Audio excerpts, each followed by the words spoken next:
Thanks to the folks at War Thunder for sponsoring this video.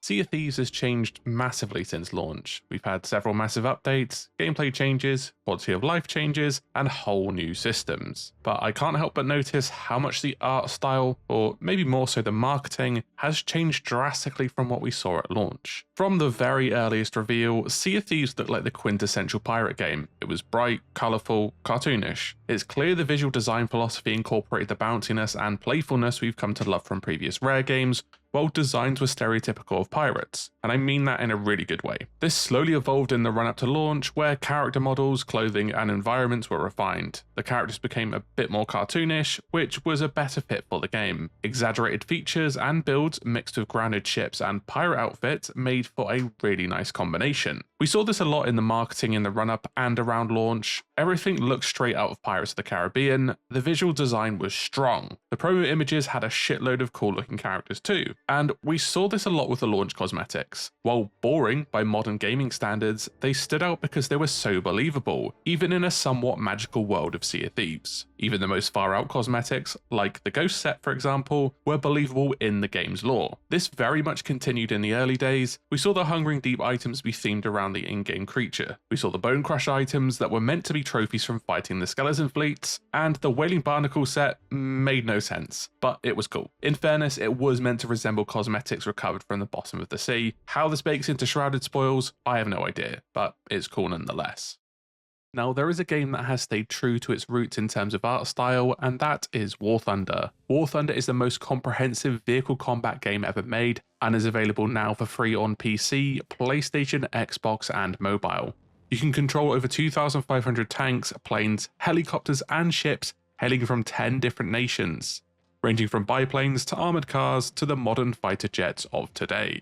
You can feel the brutal, intense combat of War Thunder, where stupidly detailed vehicles, realistic graphics, and authentic sounds immerse you into every vehicle you control. Join a global spanning community of over 70 million players in PvP battles and dive into the heart-racing experience that is War Thunder. With an unmatched wealth of high-quality content to discover, there's simply no better game suited for fans of military history. Also, War Thunder now has an all-new mobile version available on iOS and Android, allowing you to fit the battlefield in your pocket. The mobile versions feature intuitive controls, sweet graphics, and the massive multiplayer warfare you've come to know and love from War Thunder. If you sign up with my link in the pinned comment or description, you get a massive bonus pack as long as you're a new or returning player that hasn't played for at least 6 months for PC and consoles. This includes an exclusive vehicle decorator, the Eagle of Valor, 100,000 Silver Lions, and 7 days of premium account, and this is available for a limited time only.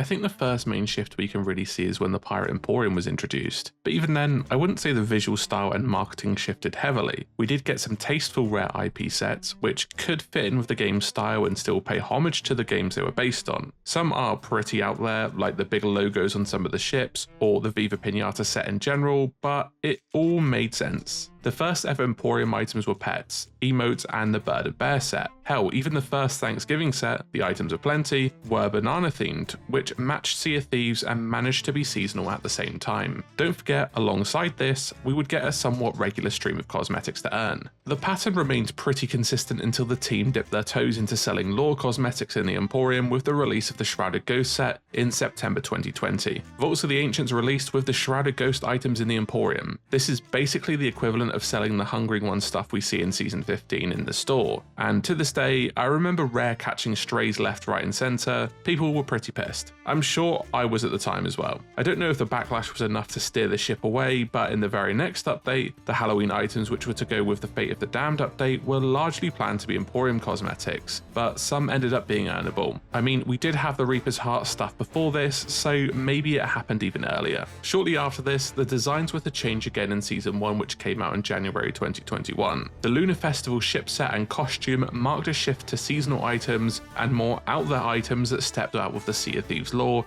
and were based on real-world holidays. While the Sea of Five Winds was a concept originally conceived as a biome, this hadn't and still hasn't come to fruition. We can see the progression into a new themed set each month from then onwards. And I'll be honest, the season passes came out with some really wild looking cosmetics. Season 4, for example, had the pass themed around Halloween, so the Wicked Web clothing items were straight up based on the real life holiday. Looking at this art, it's really difficult to know this was a pirate game. I mean, there is a ship in the background, that's probably the only reason you know why. As both the earnable stuff and seasonal items shifted away from the piratey stuff, so did the marketing. Season 1, yeah, it could be pirates. Season 2 and 3, yep, all look like a pirate game. Season 4 looks like some sort of horror shooter, and Season 5 is a Polar Express movie tie-in. Luckily, it did recover from this. But then we have the costumes. The costumes start off okay: Shrouded Ghost Hunter, Soulflame Captain, Dark Warsmith, they all look great. Before you know it, you have a Vampire Plague Doctor, Jack Frost, Krampus, an Owlman, and Master Chief knocking around. If anything, these are the most jarring changes to the game's art style. You see this thing with modern games where there is a constant push to make the most wacky, bright, or unique cosmetics to get people to buy them. Now, there's not anything inherently wrong with this, people just get pissed off when it clashes with the game's established art style. But the thing is, it somehow works. Despite the Dark Warsmith actually being probably the most piratey cosmetic in the Emporium, it's clearly the most popular. You saw Cat Ears in Halo, Sabrina Carpenter in Fortnite, and well, have you seen the Marvel Rivals skins? Jeez. It seems like every company is competing to sell the next big thing and shift cosmetics. How many of the same pirate jackets can the team put out before people were sick of it and just stop buying? I imagine we'd all get a bit bored, and that's not to say some of the Emporium costumes or ship sets are a bit strange, but look good and fit with Sea of Thieves. So it's not like the paid tier is a constant immersion breaking set after immersion breaking set. One of the best benefits of having this new varied design philosophy is that it allows the art team to work on something other than Sea of Thieves. I'm doing the air quotes, by the way. I can imagine, even if art is your passion, you're going to get bored constantly drawing pirate clothing and characters. And we've had some stunning cosmetics come out of this, just that they don't fit with the theme of the game. It's good for the employee morale and allows people to flex their creativity. If I can get bored making videos on one game, people will get bored drawing for one game. At least the wacky stuff leaves some room to work on something different. Another reason for the shift to non-piratey cosmetics is that the piratey stuff generally gets backlash when it lands in the paid store. Despite the Dark Warsmith clearly being the most popular paid set, it's very clear the team had made a conscious effort to separate the paid items from the earnable ones in terms of design. This bakes into sales since the items have to look unique or people wouldn't buy them, but people wouldn't bother playing to earn items if you could just buy it all. You get no player retention then. The backlash for the Shrouded Ghost set and the Soulflame stuff, while it was deserved, has prevented further sets being locked behind a paywall. Speaking of which, to Rare's credit, they stopped doing Emporium curses due to players' feedback and have ceased them as of making this video, aside from the curses tied with the costumes, but that doesn't count. Overall though, the team are generally good at keeping the piratey cosmetics earnable and the premium stuff, well, premium. And this brings me on to the elephant in the room. I touched upon it in the previous video when they came out, but the crossover stuff. Again, the Xbox or Rare IPs largely make sense, with some outliers being odd, like the second Halo ship compared to the first. I really don't understand why they did this. We of course have had crossovers with 3 separate IPs, Pirates of the Caribbean, Monkey Island, and Destiny. One of these is clearly not the same as the others. When the Pirates of the Caribbean and the Monkey Island items came out, people were so excited to own legendary ships. The Black Pearl, the Flying Dutchman, and the Mad Monkey. They all made sense as being purchasable items that you could sport across the seas. Then in March 2025, a Destiny Emporium collaboration comes out of left field, and it feels like the floodgates have been opened. You know how I said everyone and anyone, real life or fictional, is in Fortnite? Well, to me,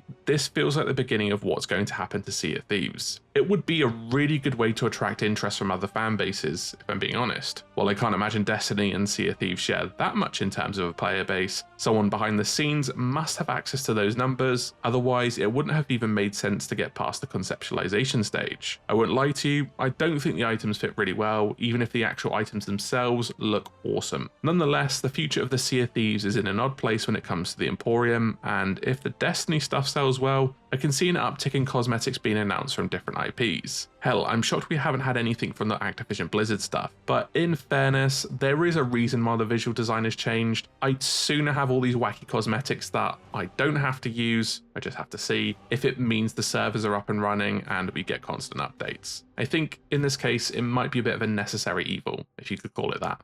And that's it for the video. Don't forget to check out War Thunder and use my link in the pinned comment or description. Those of you who are new or haven't played in 6 months will also receive a massive bonus pack across PC and console, including multiple premium vehicles, in-game currency, and more.